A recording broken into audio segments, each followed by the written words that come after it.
बिस्मिल्लाहिर्रहमानिर्रहीम। अस्सलाम वालेकुम नादरीन, आप यूट्यूब चैनल देख रहे हैं, मैं इमरान खान। नादरीन, मेरे पास जो इन्फॉर्मेशन है उसके मुताबिक फजलुर रहमान साहब का मामला हल हो जाएगा। कुछ टेलीफोनिक राब्ते भी हो गए हैं, बिलावल जरदारी भी इसमें रोल प्ले कर रहे हैं और फजलुर रहमान साहब भी थोड़ा पीछे हट गए। और आने वाले वक्त में फजलुर रहमान साहब वाला मामला जो है, ज़्यादा उसके इम्कानात ये हैं कि उनका मामला हल हो जाएगा। काफ़ी फजलुर रहमान पे तनकीद करवाई गई, एक अदालत ने उन्हें तलब भी कर लिया। उसके बाद फजलुर रहमान के ऊपर जितने पॉलिटिकल लोग और जिनके ज़्यादा अच्छे फ़ौज के साथ ताल्लुकात हैं, उन लोगों ने फजलुर रहमान साहब के बयान के ऊपर बड़ा सख्त रद्द-ए-अमल भी दिया है। तो फ़िलहाल तो आपको कुछ दिखाई नहीं दे रहा। फजलुर रहमान साहब का मामला ये है ना कि जो उन्होंने बातें की वो सारी बातें ठीक हैं। ख़ास तौर पे जो लश्कर वाली बात की वो उनकी बात बिल्कुल ठीक है, 100% ठीक है। लेकिन जहाँ वो कमज़ोर जुमला बोल गए या जहाँ उनसे गलती हुई, वो जोशे खिताबत के अंदर ये भी कह गए कि जनाब तनख्वाह लेके शहीद होते हैं तो हम पे एहसान ना डालें। ये कमज़ोर जुमला ये नहीं करना चाहिए था। देखें, कोई तनख्वाह लेके तो नहीं ना, कोई वो शहादत शहीद के लिए तो आप उसको इज़्ज़त करते हैं ना। यानी मैंने आपको कल अपने वीलॉग में बताया कि एक्चुअली जब मेरे से ये सवाल किसी फ़ौजी ने पूछा तो मैंने कहा जी आपको आपके काम के लिए हम तनख्वाह देते हैं।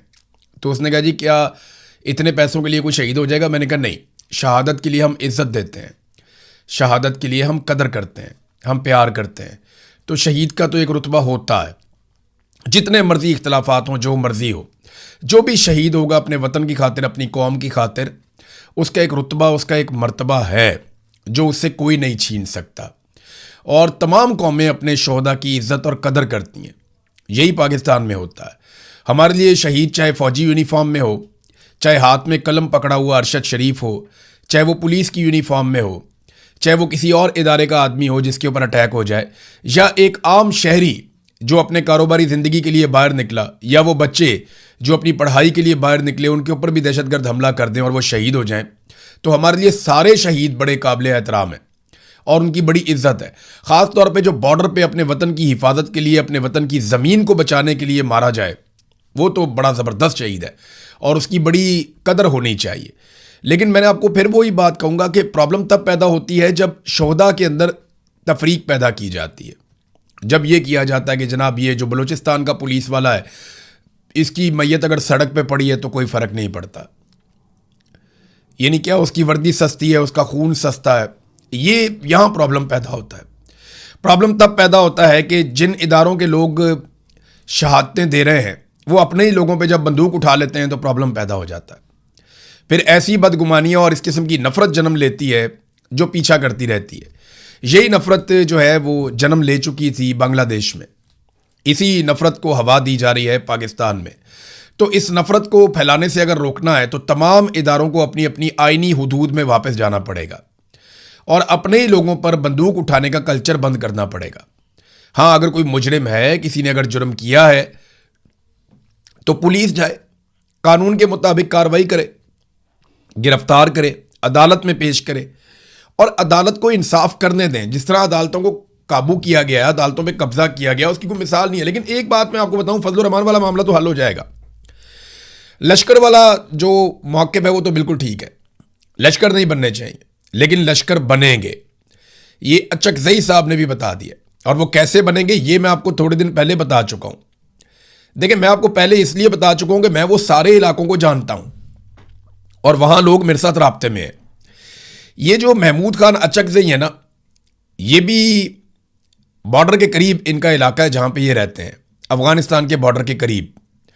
और इनके इलाके में भी अफीम की जो काश्त है वो होती है और पूरे बॉर्डर के ऊपर हो रही है।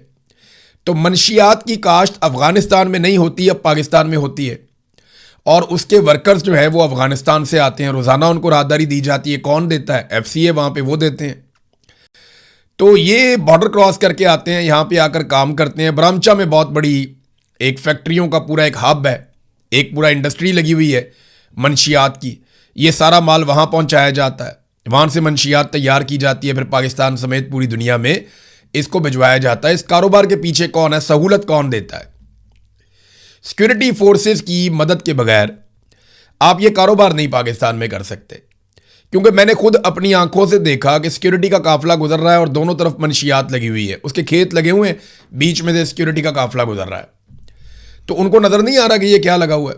सबको सारा कुछ पता है, ये मिलजुल के कारोबार होता है। अब वो जो लोग कारोबारी हैं जो ये सब करते हैं, उनके बारे में महमूद खान अचकज़ई ने एक ट्वीट करते हुए कहा कि उनसे लश्कर बनवाया जाएगा।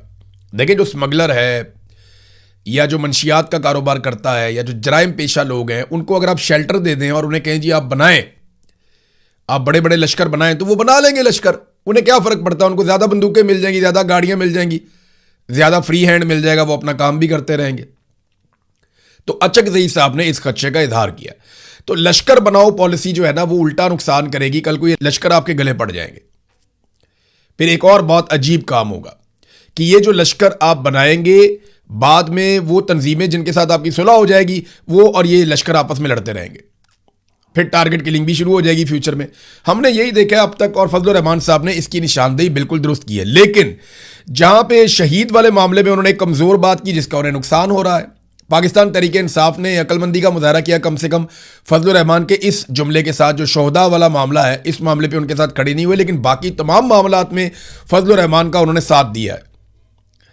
अब एक लम्हे के लिए आप सोचेंगे, जो फजलुर रहमान ने स्टेटमेंट दिया, अगर इस तरह का स्टेटमेंट इमरान खान या उनकी पार्टी का कोई बंदा दे देता तो क्या होता। अभी तक ना जमीन आसमान इन्होंने एक कर देना था। इमरान खान वो आदमी है जो कहता है कि मुल्क भी मेरा है, फौज भी मेरी है। वो कहता है मैं मालिक हूं मुल्क का भी और फौज का भी मालिक हूं, और वो पाकिस्तान का इलेक्टेड रिप्रेजेंटेटिव भी है। यानी पाकिस्तान ने सबसे ज्यादा उसको वोट डाले हैं, तो पाकिस्तान का मालिक तो वही हुआ ना। पाकिस्तानियों ने पाकिस्तान की मलकियत उसको दी है, तो वो ये कहता है कि ये मुल्क मेरा है, ये फौज भी मेरी है। ये इमरान खान कहता है, वो ओनरशिप लेता है। उसको जेल के अंदर डाला हुआ, उसको सजा देना है। लेकिन फजलुर रहमान साहब ने जो किया, उसके बाद आप देखिएगा कितने आराम से सुलह हो जाएगी। उसकी एक वजह है, इमरान खान ने ना मिलिट्री एस्टेब्लिशमेंट का इक्तदार चैलेंज कर दिया। इमरान खान ने इनका मफाद चैलेंज कर दिया और इनको एक्सपोज कर दिया। फजलुर रहमान ने यह नहीं किया। फजलुर रहमान ने एक जुमला बोला, ये सुलह कर लेंगे बाद में। फजलुर रहमान का गुनाह ज्यादा बड़ा होना चाहिए जो जुमला उन्होंने बोल दिया, जिस तरह की उन्होंने बात की। लेकिन मिलिट्री एस्टेब्लिशमेंट को यह पता है कि ये आदमी खुद एस्टेब्लिशमेंट है, ये बाहर नहीं जाएगा। ये खुद एक एलीट क्लास का आदमी है फजलुर रहमान, ये हमसे दूर नहीं जाएगा। और मुझे लगता है कि सुलह हो जाएगी। काफी दबाव फजलुर रहमान पे पड़ गया है और उम्मीद है कि जल्दी सुलह हो जाएगी। जो मेरे पास इंफॉर्मेशन आ रही है उसमें तो सुलह के हवाले से अच्छी खबरें हैं। दूसरा, थोड़ी सी अच्छी खबरें आई हैं कि कुछ मुज़ाकरात जॉइंट अवामी एक्शन कमेटी के साथ भी हुए हैं, पाकिस्तान पीपल्स पार्टी के लोगों ने किए हैं। और उम्मीद की जा रही है, क्योंकि बिलावल पहुंच गया वहाँ पे मुजफ्फराबाद में, और बिलावल को ये क्रेडिट, चले बिलावल को ही चला जाए क्रेडिट, अमन तो आ जाए ना कम से कम।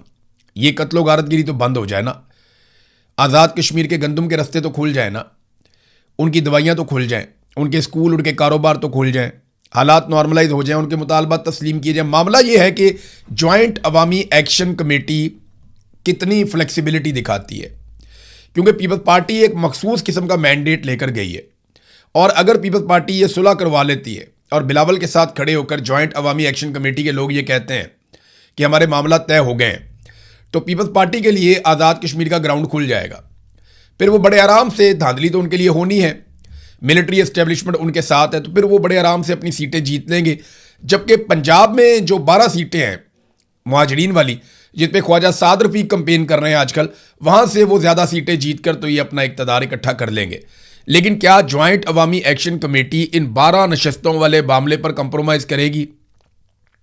यह है बड़ा सवाल, और इस सवाल का जवाब अभी हमारे पास नहीं है, क्योंकि मुज़ाकरात चल रहे हैं। फिर मैं आपको बताता हूँ। सुहेल अफरीदी साहब ने नाज़रीन तकरीर करते हुए कुछ जुमले बोले हैं, मैं चाहता हूँ वो जुमले मैं आपको सुनवाऊँ ताकि आपको आइडिया हो कि सुहेल अफरीदी साहब ने ड्रोन हमलों के सामने किस तरीके से सरेंडर किया है। ये सामने पुलिस वाले बैठे हैं, सुहेल अफरीदी खिताब कर रहे हैं, ज़रा ये आप सुनिए, बेबसी का इजहार आप सुनिए। उनके खिलाफ जिनकी गलती की वजह से मिस इन्फॉर्मेशन होती है, झूठ बोला जाता है कि यहां पर दहशतगर्द है, इसी वजह से मासूम लोगों की शहादतें होती हैं। तो जिसने गलत इंफॉर्मेशन दी कि यहां पर दहशतगर्द हैं, हालांकि होते वहां पर मासूम लोग हैं, जिसने माटर गोला या ड्रोन अटैक किया, ये दोनों कसूरवार होते हैं। इनके खिलाफ एफआईआर भी होनी चाहिए और इनके खिलाफ कानूनी कार्रवाई भी होनी चाहिए। लेकिन कौन करेगा? पाकिस्तान में किसी में जुर्रत है कि इनके खिलाफ आवाज उठाए? पाकिस्तान में किसी की जुर्रत है को इन पर एफआईआर करे। पाकिस्तान में किसी की जुर्रत है, जो भी है, हम बेचारे सियासतदान, हम तो मजलूम हैं। ये जो सुहेल अफरीदी साहब ने बात की ना, देखिए पहले ये तनकीद करते थे ड्रोन हमलों पे, पहले ये टारगेट करते थे ड्रोन हमले नहीं होने चाहिए, ड्रोन हमले गलत हैं। अब वो अपनी तनकीद को मोड़ कर ले आए हैं कि ड्रोन हमलों के लिए जो लोग इन्फॉर्मेशन देते हैं वो लोग गलत हैं। पहले कहते थे ड्रोन हमले पे एफआईआर होनी चाहिए, अब वो कहते हैं कि जो ड्रोन हमलों के लिए गलत इन्फॉर्मेशन देते हैं उनके ऊपर एफआईआर होनी चाहिए।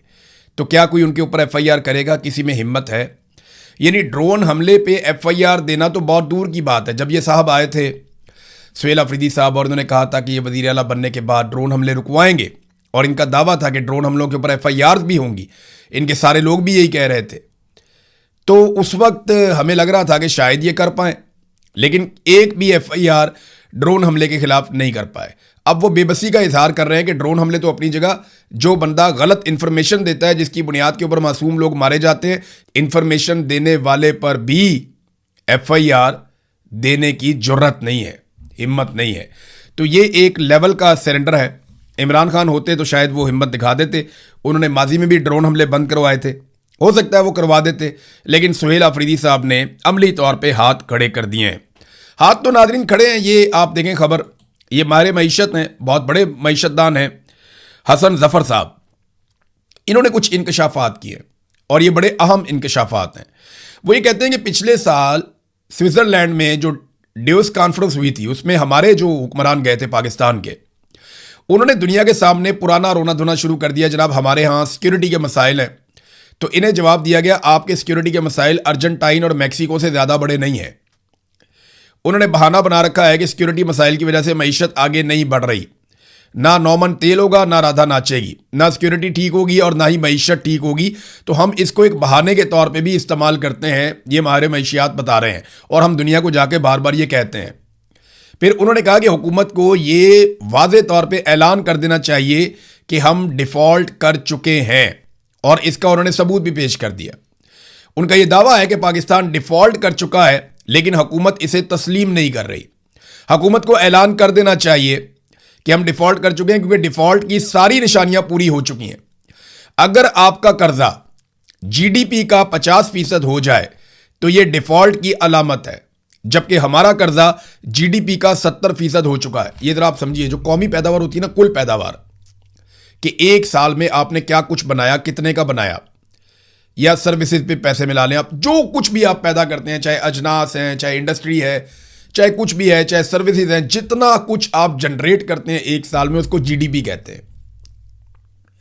अगर किसी मुल्क की तमाम पैदावार या कौमी पैदावार पूरे मुल्क की जो है, जिसको जीडीपी कहते हैं, उसका आध में उसका कर्जा हो जाए ना, तो वो डिफॉल्ट हो जाता है। लेकिन हम 70% तक हमारा कर्जा पहुंच गया है हमारे टोटल जीडीपी के। तो पाकिस्तान को अनाउंस करना चाहिए, वो ये कह रहे हैं हसन जफर साहब। लेकिन पाकिस्तान डिफॉल्ट का इसलिए भी ऐलान नहीं कर रहा कि हमारा ग्रे एरिया बहुत बड़ा है, यानी पाकिस्तान जो है उसके और भी बड़े मसाइल हैं। और डिफॉल्ट अगर ये इस वक्त ऐलान कर देते हैं तो आसिम मुनीर साहब का मुकम्मल सरेंडर अनाउंस हो जाएगा कि मईशत में पूरी तरह नाकाम हो गए, क्योंकि एक भी फील्ड में आसिम मुनीर साहब कामयाब नहीं हुए। ये मैंने आपको बताया, मुकम्मल फेलियर हो चुका है मौजूदा रजीम का। और ये पूरी कहानी आपको इन दो जुमलों में, जो अभी हसन जफर साहब के मैंने आपको बताए, मईशत के माहिर हैं, वो ये बता रहे हैं किस तरीके से हम सिक्योरिटी के बहाने बनाकर दुनिया को कहते हैं कि हम पैसे नहीं दे सकते, या हमारे हालात बहुत ख़राब हैं, हमारी मदद करें। और दूसरा, हम डिफ़ॉल्ट कर चुके हैं लेकिन हुकूमत अनाउंस नहीं कर रही, ये बात भी इन्होंने क्लेम किया। देखिए, डिफ़ॉल्ट तो आपने करना है, जो आपकी पॉलिसियाँ, जो आपकी हरकतें। मिसाल के तौर पे आप ये देखें, एक्सप्रेस ट्रिब्यून के अंदर ये खबर छपी हुई है, और ख्वाजा आसिफ ने कल हमला कर दिया था शहबाज राणा साहब पे। ये जर्नलिस्ट हैं और ये खबरें देते हैं। अब बजाय खबरें पढ़ के मुल्क को ठीक करने के, ये सहाफ़ियों के ऊपर हमला कर रहे हैं। जनाब, आपकी खबरों की वजह से सरमायाकारी नहीं आ रही। ख्वाजा आसिफ साहब, आपकी और एस्टेब्लिशमेंट की करतूतों की वजह से सरमायाकारी नहीं आ रही। शहबाज राणा की खबरों का इसमें कोई कसूर नहीं है बेचारे की। वो तो जो खबर होती है वो दे देते हैं, आपका मौक़िफ़ आता है वो भी बयान कर देते हैं। वो तो एक बहुत बैलेंस्ड अप्रोच के साथ चल रहे हैं। लेकिन आपकी हुकूमत बैलेंस्ड नहीं है। आपने जो घटिया पॉलिसियां बनाई हैं, आपने और एस्टेब्लिशमेंट ने, उनकी वजह से पाकिस्तान में सरमायाकारी नहीं आ रही। शहबाज राणा के ऊपर चढ़ाई करने की कोई ज़रूरत नहीं है। ना उनका कोई कसूर है। अब देखें ना, उनकी ये खबर आप देखेंगे, पीआईए जो है ये वैसे तो बिका था 10 अरब रुपए में। 10 अरब इन्होंने पहले दिया था, पीआईए इनके हवाले हो गया था, कुछ पैसे बाद में दिए। मैंने आपसे कहा था ना कि पीआईए के असासी हिस्से ज्यादा हैं। 14.2 अरब रुपए की सिर्फ प्रॉपर्टीज हैं जो पीआईए के साथ गई हैं। 14.2 अरब रुपए की। अब मुनाफा चेक करें कैसा हुआ। क्या किसी को ऐसा मुनाफा मिलता है? जब 10 अरब रुपया दिया तो 14.2 अरब रुपए की प्रॉपर्टीज आ गई, और इसके अलावा लगभग 8 से 10 अरब रुपए के स्पेयर पार्ट्स आ गए। जहाज उसके अलावा हैं जो बहुत बड़ी तादाद में है, दर्जनों जहाज हैं। इंटरनेशनल एयरलाइन है तो उसके रूट्स भी हैं, वो भी साथ दे दिए। उसकी गुडविल है, वो भी साथ दे दी। उसका स्टाफ है, बेशुमार चीजें दे दी।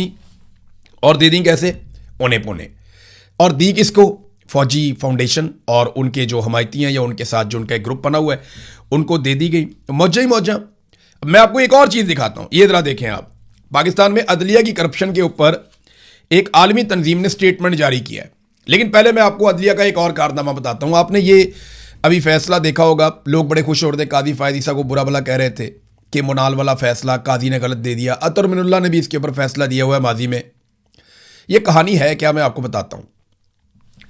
हुआ यह था कि 2006 में एक मुनाल रेस्टोरेंट बना था मारगला के पहाड़ों में, और 15 साल की लीज के ऊपर मुनाल रेस्टोरेंट के मालिक ने यह जगह ली थी 2021 तक के लिए। लीज खत्म होने से 2 साल पहले यानी 2019 में पाकिस्तानी फौज का एक इदारा है remount veterinary and farms directorate, तो ये जनरल हेडक्वार्टर यानी जीएचक्यू का इदारा फौज का, ये आ जाता है मैदान में और ये एक लेटर लिखता है मुनाल वालों को कि जनाब अब आपने किराया हमें देना है, और पिछले 3 साल का किराया भी आपने हमें देना है। आपने सीडीए को किराया नहीं देना, यानी कैपिटल डेवलपमेंट अथॉरिटी जो सीडीए है इस्लामाबाद की मलकियत जिनके पास है, आपने गवर्नमेंट को किराया नहीं देना, आपने किराया हमें देना है, क्योंकि ये जगह अब हमारी है और हम हैं इसके मालिक। पिछले 3 साल का किराया भी जमा करवाओ। अब जनाब मुनाल वहां पे पैसे जमा कराता है, किराया सीडीए वाले कहते हैं हमें किराया दो, और जो पाक फौज है वो कहती है जी हमें किराया दो।